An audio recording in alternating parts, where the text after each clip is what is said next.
Hello বন্ধুরা, কালকে আমি তোমাদের সাথে শেয়ার করেছিলাম শিলংয়ের কী সাইট সিন করেছি।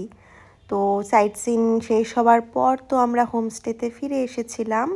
তখন প্রায় 2:30 বেজে গেছিলো দুপুর। তো ফিরে এসে তাড়াতাড়ি ফ্রেশ হয়ে আগে লাঞ্চ করতে চলে গেছিলাম। আর আমরা এসেছি দেখার সাথে সাথে সব একদম খাবার গরম গরম রেডি করে রেখেছিল। যাওয়ার সাথে সাথে ওরা সার্ভ করে দিল। লাঞ্চে খুব সিম্পল মেনু ছিল, ভাত, 2টো সবজি, ডাল আর ডাবল ডিমের অমলেট।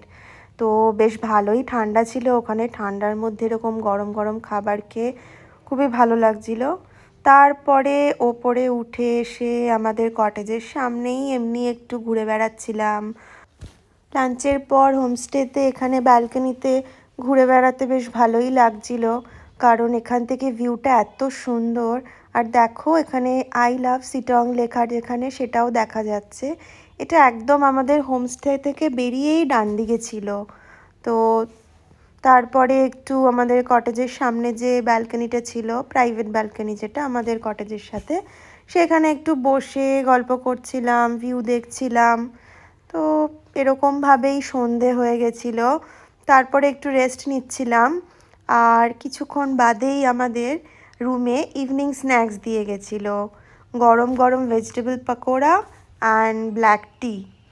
তো সেটা খেয়ে নিলাম, কিন্তু আমাদের একটু কফিও খেতে ইচ্ছে করছিল, তাই ওদেরকে বললাম একটু কফি দিতে।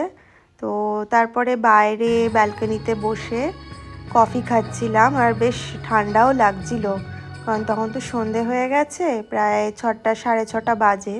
বেশ ঠান্ডা ছিল। আর তখন আমাদের যে হোমস্টের ম্যানেজার, ও এসে আমাদের নিচে যেতে বললো, কারণ নিচে বনফায়ার বারবিকিউ এসব হচ্ছে। তো আরও অন্য কটেজেও যারা ছিল ওরাও নিচে গেছিলো। তো আমরা যেহেতু কফি খাচ্ছিলাম, বললাম যে আমরা একটু পরে যাব। তারপরে কফি খেয়ে নিয়ে নিচে গেছিলাম। ওখানে গিয়ে অনেকজনের সাথে আলাপ হলো, গান বাজনা আড্ডা খাওয়া দাওয়া পুরো জমে গেছিলো ঠান্ডার মধ্যে। আমরা প্রায় রাত 10টা অবধি নিচেই ছিলাম ওখানে বনফায়ারে। তো 10টা বাজার পর তারপরে রুমে এসে একটু হাত মুখ ধুয়ে নিয়ে আবার ডিনারে চলে গেছিলাম। সেদিন ডিনার করতে একটু দেরিই হয়ে গেছিলো, প্রায় 11:30 বেজে গেছিলো। সাধারণত পাহাড়ের সবাই খুব তাড়াতাড়ি ডিনার করে ঘুমিয়ে পড়ে, বাট এখানে দেখলাম অতটাও তাড়া দেয়নি আমাদের। ওরাও বেশ ওখানে এনজয় করছিল বনফায়ারে, আর আমাদেরও খুবই ভালো লাগছিল। তো তারপরে আমরা ডিনার করে